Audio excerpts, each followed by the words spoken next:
A homeless man ordered the cheapest boxed meal he could find, but when it came time to pay, he was short by just a few cents. He begged the owner to cut him a little slack, but the owner grabbed the food and tossed it straight into the dishwater. He'd rather throw it away than let the man eat it. Don't come back. Okay. Don't want you here. Go on. All right. Okay, I'm going. With no other choice, the man survived the night by picking through scraps from a trash can. Luckily, the next day, while he was busking on the street, he ran into his father. Surely that meant he'd have lunch sorted out. But his father looked nervous and hurried away. He was terrified his son might follow him, but it was too late. He'd already been spotted. Hey, Dad. What are you doing here? His father stammered and tried to play it off, but his son said the one thing that made it all awkward. He said Christmas is coming up and asked if he could come home for dinner. But before his father could even answer, his stepmother jumped in and shut it down, cold. Her eyes were full of disgust. She couldn't care less about this stepson and his lowly situation. Still, as they were leaving, his father secretly slipped him some cash. It was his small way of easing his guilt. But the man didn't give up. Deep down, he held on to family with everything he had. On Christmas Day, he quietly showed up at his father's house. After a long internal debate, he finally worked up the courage to knock on the door. But the moment it opened, his father's smile froze. All that showed was confusion and unease. When he stepped into the living room, hoping to feel the warmth of home and a sense of belonging, what he got instead was his two half-sisters, coldly telling him to leave. And Mummy doesn't like you. Mummy says you're a junkie. His father even made his displeasure clear. You can't be here. We've got guests coming. Maybe it was the rejection and the coldness, but the pain was more than he could put into words. He had no choice but to flee from a home where he should have had a place. When he got back to his low-income apartment and stepped into the shower, he heard strange noises coming from the bedroom. He lived alone, so clearly someone had broken in. A chill ran through his body and he jumped up immediately. Whoever's there, you better leave.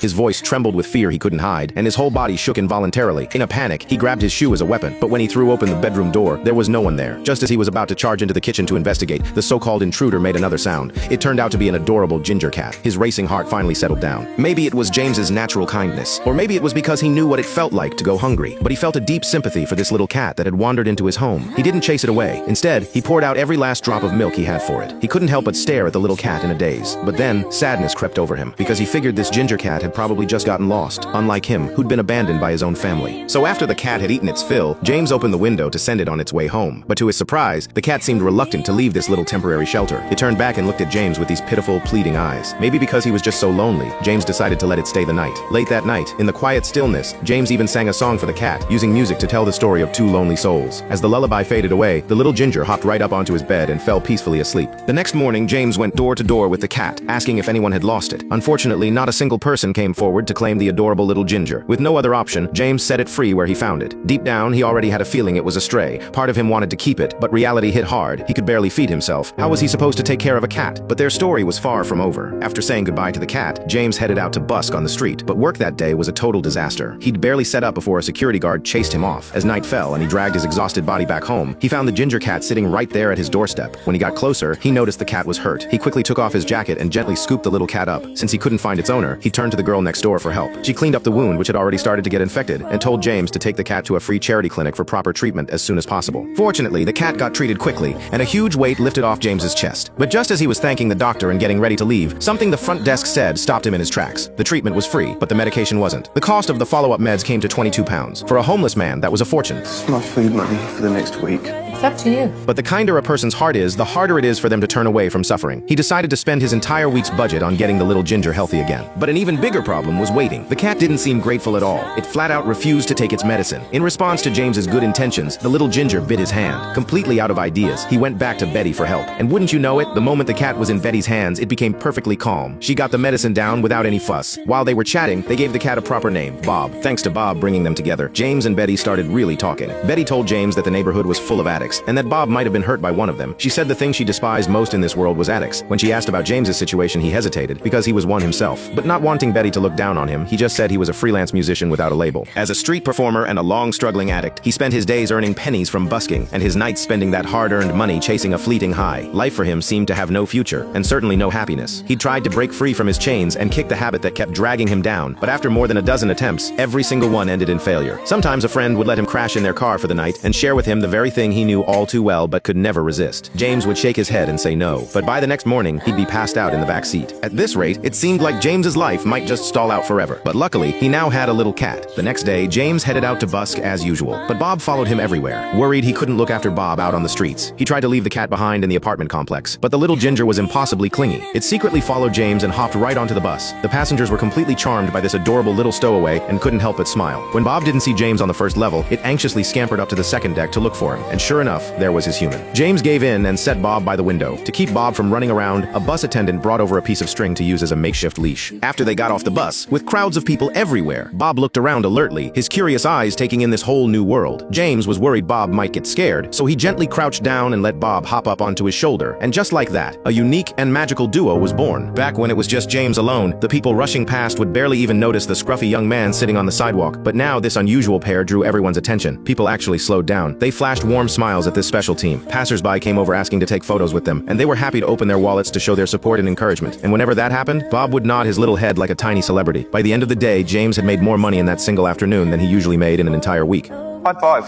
Hey, high five.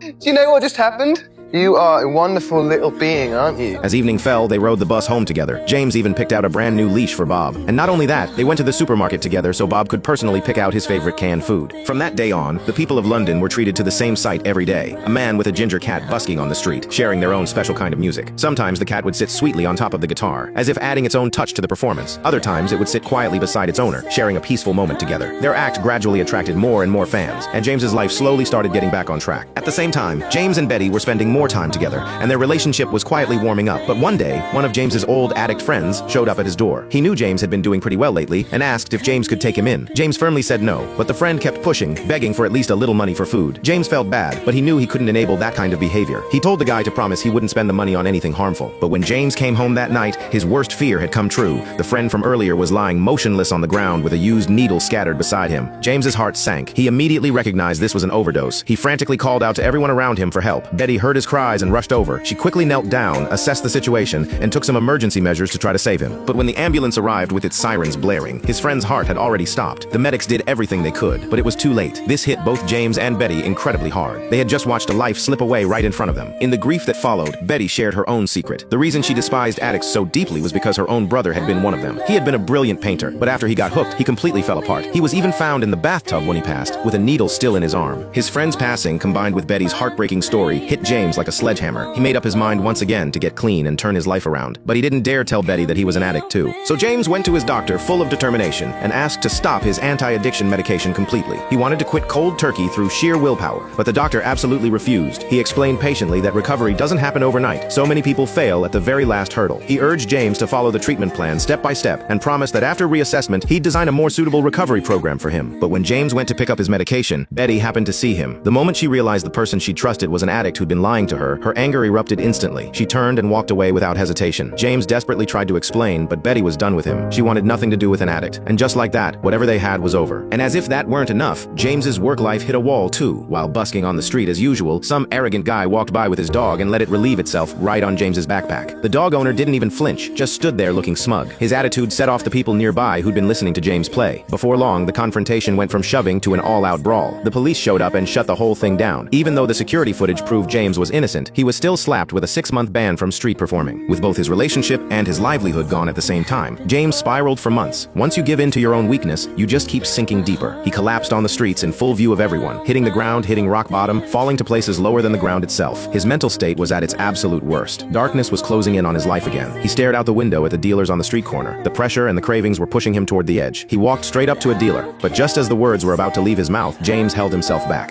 Yes. By now, the only thing James had left was Bob. The cat had become his one and only lifeline. James knew he could handle going hungry himself, but his cat couldn't. So he pulled himself together and found a job selling newspapers. And once again, Bob's lucky charm effect kicked in. Business was booming. The adorable little ginger was like a magnet, drawing people over to stop and watch. Even if they didn't need a magazine, they were happy to spend a few bucks just to hang out with the cat. Bob played his part perfectly, posing sweetly for photos with every customer. His charm and cuteness won over more and more people every day. Even reporters started taking notice of this special duo. They wanted to write a story about a homeless man and a stray cat saving each other and share it online. As the magazine-selling gig took off, James's life was getting back on track again. In just a few days, he and Bob had become a beloved fixture on the streets of London. But just like clockwork, whenever things started going well for James, trouble would find him. One day, they ran into a mother and her son. The little boy was obsessed with Bob and threw a fit, begging his mother to buy the cat. The woman couldn't say no to her kid, so she started guilt-tripping James. She said his income was unstable and that a stray cat following a homeless man was bound to suffer. She offered a big sum of money to show she was serious, but James wouldn't budge. No amount of money could make him give up Bob, because because Bob wasn't his pet. Bob was his family. The woman flew into a rage and slammed her magazines on the ground. The sudden noise triggered Bob. He panicked, wriggled free from James's shoulder, and bolted. And to make things worse, a dog started chasing after him. By the time James reacted, it was too late. He searched everywhere, combing every corner of the city, but Bob was nowhere to be found. A week went by. James never stopped looking. He couldn't work. He couldn't rest. He was on the verge of a breakdown. His cravings lurked in the shadows, watching, waiting. The doctor told him to keep his emotions in check, or everything he'd worked for would be undone. In his despair, James sat with his guitar but had no desire to play. He stared at Bob's food bowl, feeling a hollowness he couldn't shake. The dealers outside his window seemed to be calling to him. That terrifying thought crept back into his mind. But then he thought of Bob's adorable face and the bond they shared. Once again, James fought off the urge. The temptation nearly swallowed him whole, but thankfully he steadied himself. Life is harder than you can imagine, but maybe the universe was giving him a gift. When he dragged himself home, exhausted and defeated, he suddenly heard a familiar sound. Bob! Hey! The joy of having something lost returned to you, washed over his entire body. He made a silent vow right then and there he would never lose Bob again. He might be homeless, but his cat wouldn't be. To give Bob a better life and to save his own, James decided he was finally ready to go off his medication. He knew the road ahead would be brutal, but for Bob, he was willing to endure anything. The doctor warned him that the first week without medication would bring unimaginable suffering, 100 times worse than the worst flu he'd ever had. But James had made up his mind. Before, when he was just a nameless drifter on the streets, no one ever gave him a second glance. But now, with Bob by his side, people actually talked to him. They called him Bob's dad. They treated him with respect. That recognition and dignity made him even more determined to change. What doesn't end you only makes you stronger. Before going off his medication, James found Betty. He apologized for hiding the truth from her and promised that once he made it through, he'd make it up to her. But there was no response from behind the door. James turned to leave, dejected. Just then, Betty opened the door. She said she could bring him food during that week, but James didn't want to be a burden. First, this was his problem to face. Second, he didn't want Betty to see him in the ugly state that withdrawal would put him in. After stocking up on a week's worth of food, James began the hardest battle of his life, the fight against himself. At first, he tried to distract himself by playing guitar, snapping rubber bands against his wrist. But it wasn't long before the agitation kicked in. He became irritable, restless, unable to sit still. He tied his own hands together and lay on the floor, convulsing as if a million ants were eating him alive from the inside. At his worst, he started hallucinating. But through all of this, Bob never ran away. He just stayed there silently, right by James's side. As time went on, James's senses seemed to shut down. He stood under a freezing cold shower and couldn't feel a thing, but Bob's voice pulled him back from the brink again and again. Gradually, James started to improve. Then one morning he woke up and sunlight was pouring over him. It felt so peaceful and warm. James looked out at the riverside scenery and felt like nothing in the world had changed, and yet somehow everything was brand new. Once he was better, the thing James wanted most was the family connection he'd been missing for so long. The first thing he did was find his father. With excitement, he told him that he'd gotten clean. Then he apologized deeply for all the mistakes he'd made over the years. His father looked at the man standing before him, transformed like a completely new person, and could hardly believe his eyes. With trembling hands, he pulled a photo from his wallet that he'd kept all these years. It was James as a little boy, with a bright smile and innocent eyes. All this time, his father had been quietly missing his son. It was just that his second wife's interference and family complications had kept him from being the father he should have been. I didn't give up on you. I was ashamed of myself. I didn't know how to be your father. I'm the one who needs to apologize. The wall between father and son finally came down. Jack, what are you doing out there? I'm talking to my son and my grandson. With a joke and a laugh, years of distance simply melted away. After that, good things started coming one after another. James received an invitation from a publisher. They wanted to write a book about him and Bob. The book was published quickly, and the moment it hit shelves, it became a sensation. On launch day, the line outside the bookstore stretched around the block. Betty was invited too, there to celebrate James's success. So proud of you. Hi. Thanks for coming. His doctor, his father, and fans from his busking days all showed up. They witnessed the miracle that James and Bob had created together. Breaking free from your cocoon takes everything you've got. Turning your life around takes extraordinary courage. During the book signing, another James stopped by to say hello. Felt like I lived every moment. Good. Okay. Even after finding fame, James never forgot where he came from. He kept performing on the streets, inseparable from Bob, weaving through the avenues and alleyways of London. Together, they worked to raise awareness about treating homeless people with dignity, and they contributed to animal rescue causes along the way. This story is actually pretty simple, but when it's real, it becomes something extraordinary. The James who showed up at the book launch was the real James himself, and the Bob in the movie was actually played by the real Bob. That added a whole other layer of authenticity and emotion to the film. Sometimes the bond between a person and an animal is even more precious than the bonds between people. Bob, full of spirit and soul, had become as close as family to James. That's why when Bob went missing, James completely fell apart. That's why when Bob was scared of big dogs on the street, James would do whatever it took to protect him. That's just how life works. We all face setbacks, and we all meet all kinds of people along the way. Some setbacks will knock you down so hard you think you'll never get up, but there will always be someone or something that pulls you out of the mud. So the message of this film is this: happiness isn't a destination. It's a winding, bumpy road, and Bob was the guide who helped James find a shortcut through it. We just need to keep our hearts beating and open until someone comes along who resonates with us. The people who are on your wavelength are like gifts. They step into your shadow and touch your heart. But sadly, Bob passed away a few years ago after being hit by a car. His life came to an end at the age of 14. James was heartbroken. In the end, he wrote these words: "A light has gone out of my life, and I will spend the rest of my days remembering it."